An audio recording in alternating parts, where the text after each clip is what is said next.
Written by What Must I Do? Chapter 4, Nightmare Night, Part 5. Are you looking for... If it didn't manage to make either of you scream... Yes, he said. We would happily take any advice you have, and if you want to help, that would be even better. Hell, I think we about ran out of things to do anyway. We could spend a few hours here, kicking these guys into shape. Was my goal here not to become more accepted, Nav? She asked. I do not know how scaring others would assist in that plan. Don't actually hurt anyone, and allow them to win in the end. They'll definitely remember you for it, and not necessarily in a bad way either. Very well. We shall assist you. Wonderful, the stallion gushed. Oh, and I'm filthy rich, by the way. This is my home. If you do need anything, just let me know. Oh, I already have the perfect plan, Luna said with a dark grin. I knew right then that the night just got good.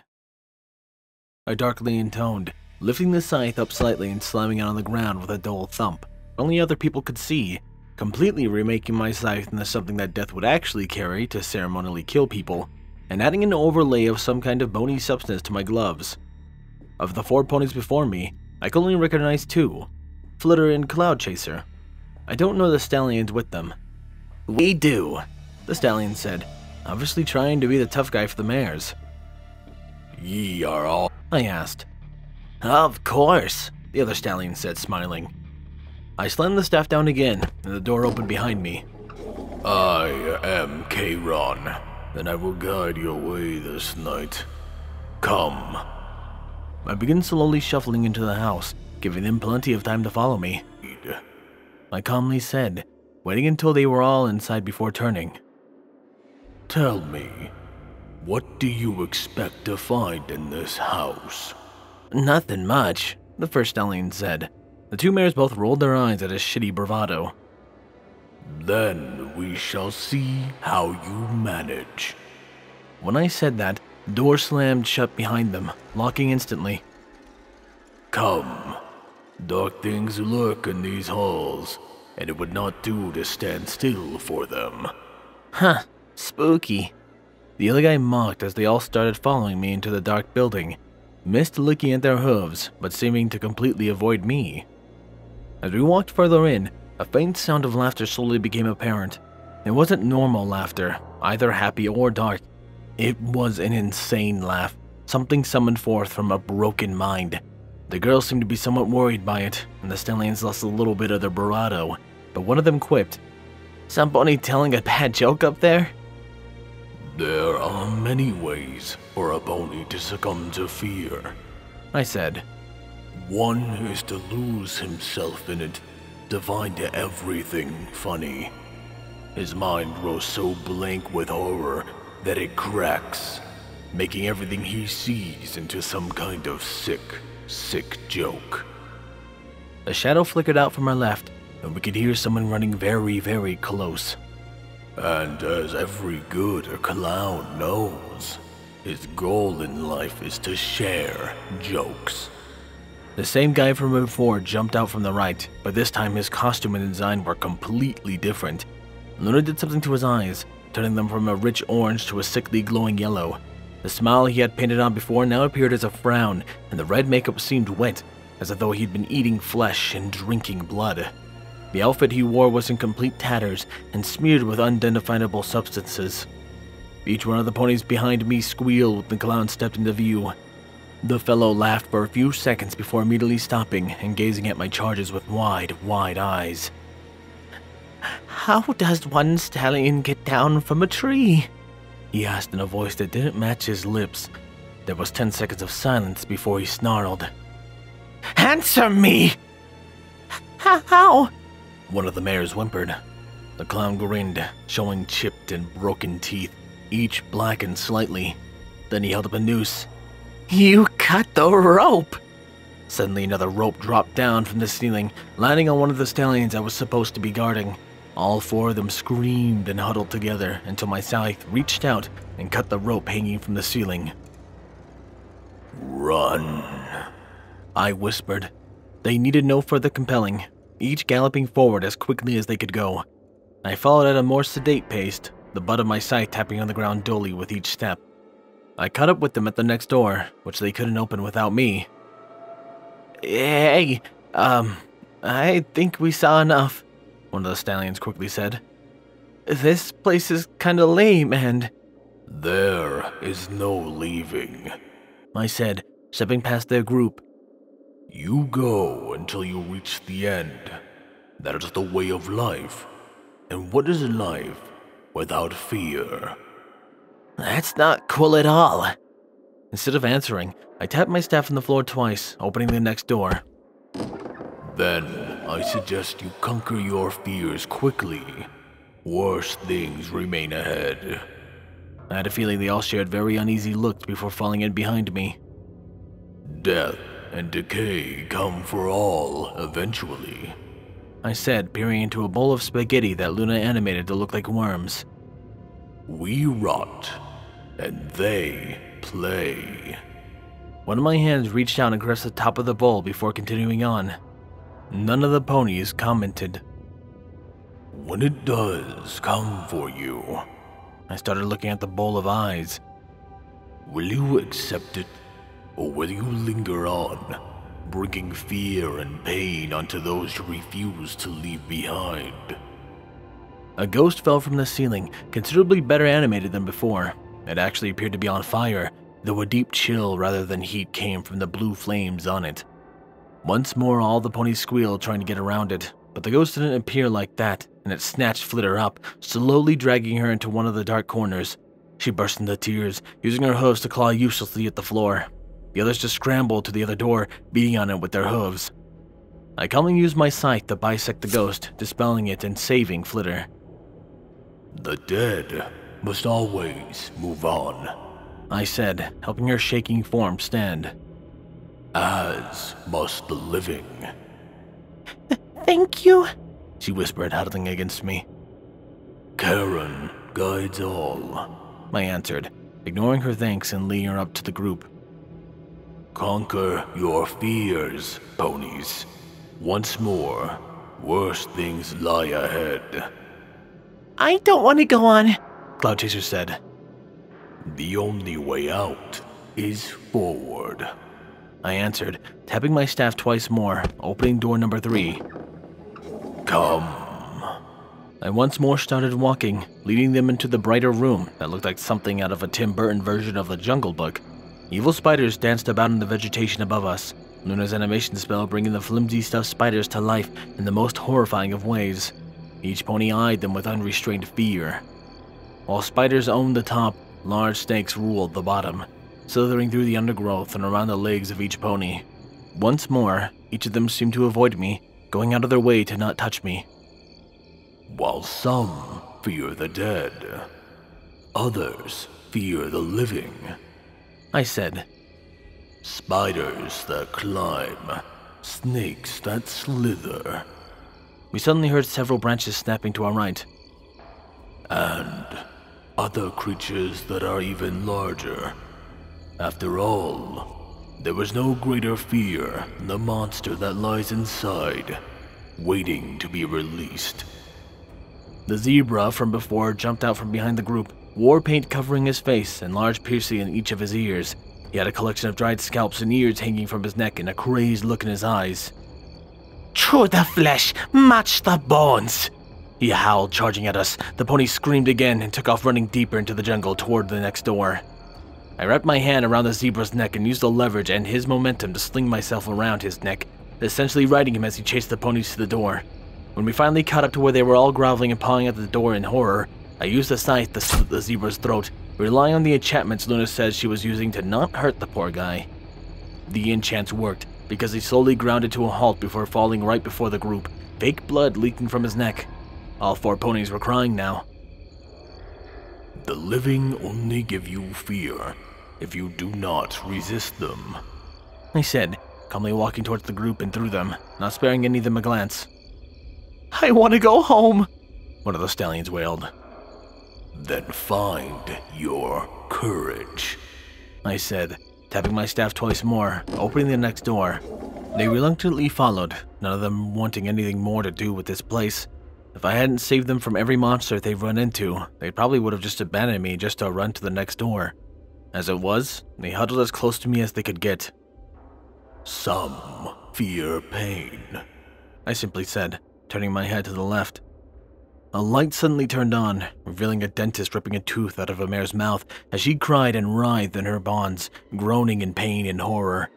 Both of her hind legs were nailed into the upward stretcher she was on, and her eyes pleaded with us to help her.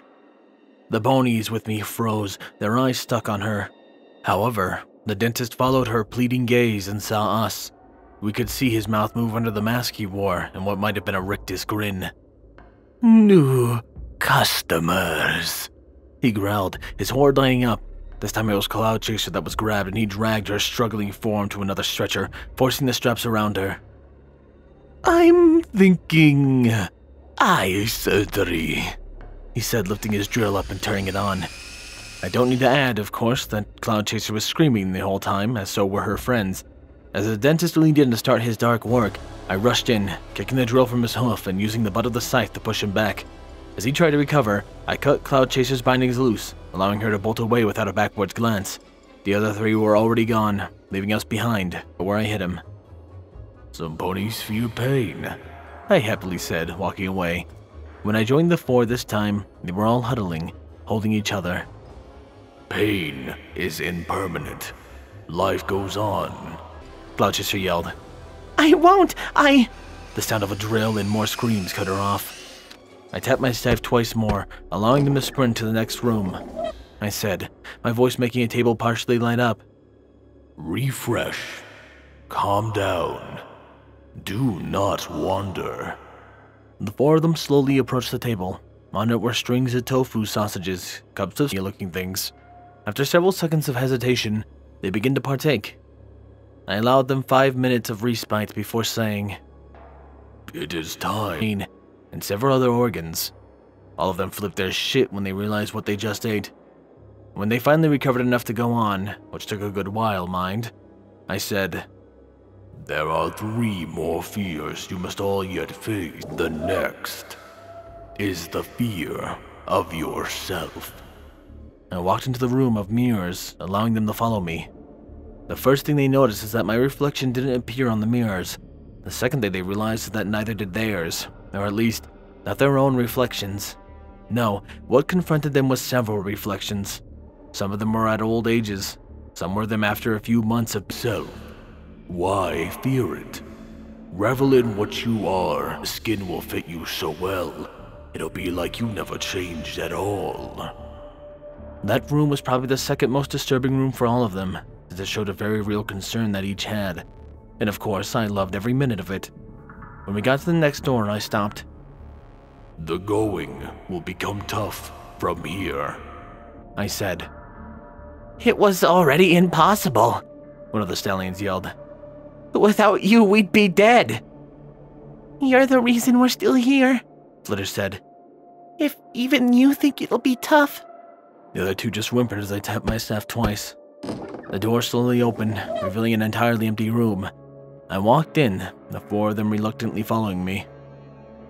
"The next fear you must face is simple, but dark," I said.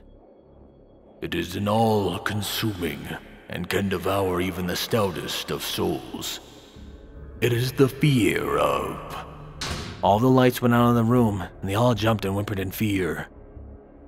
"Abandonment," I whispered, the sound echoing softly through the room. When the lights popped back on, I was no longer in the room with them, or at least not that they saw. Luna had a spell of invisibility that she used on me, allowing me to watch and step in if needed. They all freaked the fuck out when they realized I wasn't there anymore, especially after what they had said about how they only made it with my help. After a minute or two of panicking, one of the stallions took a deep breath and got his shit together. "We have to keep moving," he called, trying to get the order over his little group. "Karen said there was only one more fear left. We have to get past it." "But only he could open the doors," Flitter yelled. "No, only he did open the doors.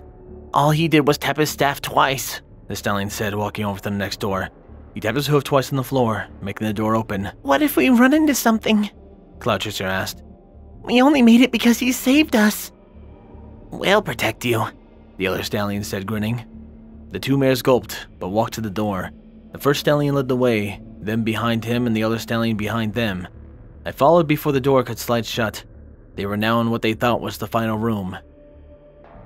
This doesn't seem so bad, Flitter whispered, looking around. She spoke too soon. When the last word came from her mouth, a dark blue misty form shot out from the final door, slowly coalescing into Nightmare Moon. Dost thou truly think ye can escape? She yelled with her royal Canterlot voice. We shall not allow it. Unfortunately, I couldn't stay to see the result of the final battle, as I had to get back into place. I quietly rushed past the group and into the next door, and then used my staff to seal it back. Walking to the center of the room, I faced away from the door as the invisibility spell faded, just waiting. Soon enough, it opened, and the 4 ponies entered, panting for breath. It slid shut behind them, cutting off Dark cackling. We made it, one of the stallions said. Charon, Flitter called. Why did you leave us? I lied to you, I slowly said, not turning. Twice. First, my name is not Charon. And second, there is one more fear you have yet to face. Well, we already beat Nightmare Moon, the leader stallion said cockily. What else can this place throw at us? I didn't answer until the 4 of them got close enough to me. Then I slammed the butt of my staff down again, making them stop. I slowly started to turn, reaching up to pull back my hood. My name is Death, I said, revealing the skull that Luna had carved dozens of horrifying symbols on. Your final fear is betrayal, I shouted, lifting my scythe up and bringing it down, just barely missing the leading stallion. They all jumped back in horror, their beloved protector and guide turning on them. Stand still and let me drag you to Tartarus, I hissed, swinging at one of the mares. She squealed and used her wings to fly over me, running to the wall where the door should have been. The others crowded around that wall, all trying to tap a door open as I stalked forward, my red eyes glowing brighter and brighter. Submit to your fate. With one last swipe, I dragged the scythe through the air all of them previously occupied as a trapdoor under them opened, sending them screaming forms down to the final room, where Filthy Rich waited to congratulate them. At the end of the night, he told me that not a single pony stayed in that room long enough to talk to him. They all bolted away from the house, screaming as soon as they could. 'Twas a most glorious night, Navarone, Luna announced, pulling me into her very unexpected hug. Fun was had continuously. I'm happy to hear that, I replied, hugging her back. That haunted house was a lot of fun. As were the rest of the games, she said. And I have many new gifts to add my possessions. My sister will be quite happy with me, I believe. That's good to know. I know I definitely had a blast. You ever want to hang out again, just come find me. I shall take you up on that offer, she said with a nod. Now, I must return home. I am needed ere the dawn breaks. I will see you again, Nav. Have a good day, Luna, I said with a nod as she spread her wings and took off into the night. As I walked back to Twilight's house, the purple mare finally found me. There you are. I've been looking for you and the Princess Luna all night. Where have you two been? To the house, I answered with a shrug. Luna and I helped Filthy Rich retrofit the place to make it actually scary. That's a lot of fun. So that's what the ponies were talking about, he said, looking away for a moment. So where did Princess Luna go? She asked, looking back to me. She went back to Canterlot. She told me that she had a lot of fun, but had to get back before dawn. Now, I'm fucking tired. Oh, me too.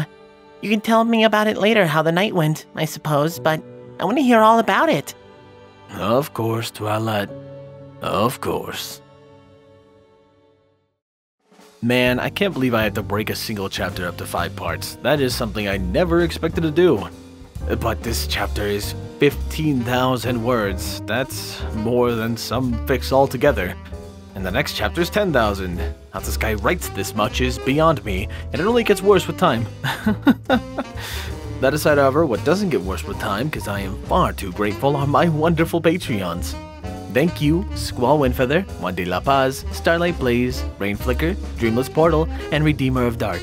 Knight in Game, Chase the Master, Sword Brethren Mordred, Danish Dash, DJMX 2000, Solus, RD Bryant, Captain Blue Shadow, Nocturne, Dark Guardian, HKH4 aka Texture, The Animated Ghost, and Canned Panzer. And of course, a large thank you to the requester of this series, Silent Titan. I appreciate your guys' support so much, and it means a ton to me. That aside, however, this has been Firehearth. Have a wonderful day.